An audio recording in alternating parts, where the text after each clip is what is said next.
is we're going to have Dave, oh there he is, who is going to be translating a talk show for you guys. And we're going to get an activity. This is an audience challenge round. When we come to the cup, one of the things that we know is that you guys are bizarre and weird beyond belief. So what we like to do is come and ask for some sort of active activity. And we're looking for something we've never had before, which is kind of tough because we've done this game a number of times, but we always want it to be fresh and new.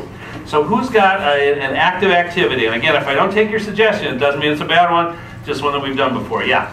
Marching band? I don't think we have marching band. Wow. On the first try. Nice job. Nice job. Okay, are you homeschooled?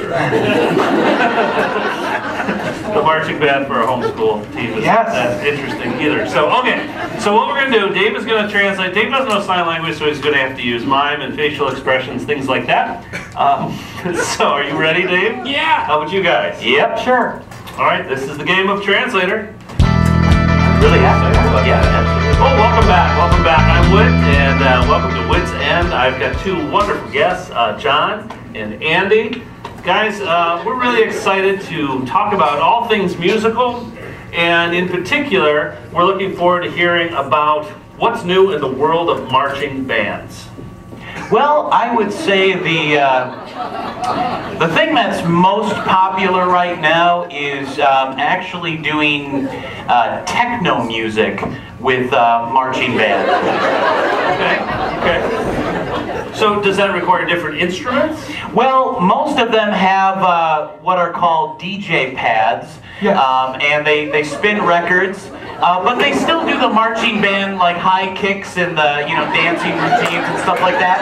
Okay. It kind of looks weird, but it's the wave of the future. Yeah. And there's some other things going on too. John, what do you see new in the world? Oh, what I see new with the marching band is that it is catching on like fire all over the world. Schools are using it for exercise programs. Not just regular marching band, but trying to tough it up a little bit. Doing it like Taebo style, so the kids not only have exercising, but they're also learning about the value of music, the value of teams, and frankly, the value of just friendship. And how young are people doing this? Well, we actually start them out as toddlers. Yes. So, unfortunately, because they're not necessarily the most stable type, they have tipped over and broken some of the instruments. I'm just picturing a toddler with a tuba. That's got to be hilarious. Yeah. All right. So now there's different roles in a marching band, right? Correct. I mean, certainly different instruments. But you're going to have like a what do you call it? A band major? Yeah, major, director. Yeah. And so what does the major do that's different?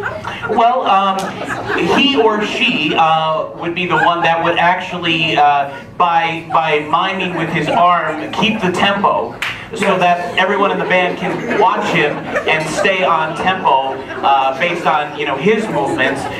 They're also inclined to do a lot of dancing, of all different forms, and the better variety is definitely welcomed.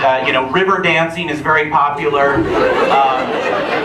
Even ballet as well, which some might think is very odd for a marching band director, but and of course other forms. Right, the point is that the leader has to be in shape.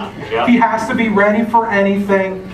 Right, if he has to train in the martial arts or MMA fighting style, he will do that. Because we want the latest and greatest band marching to just take us to new heights. Now, John, I got to say one of the things. Now, not a lot of people know this, but one of the things is you broke the gender barrier for flag girls.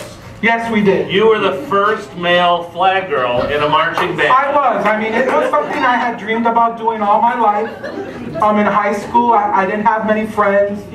I didn't go to prom or anything like that. But I did have a dream of being the first flag girl, and I was able to do that. Now, did you have to wear like a kilt or anything like that? Or? Yeah, I wore a kilt, pom-poms, all that. I did several flips. They didn't give it to me on a silver platter.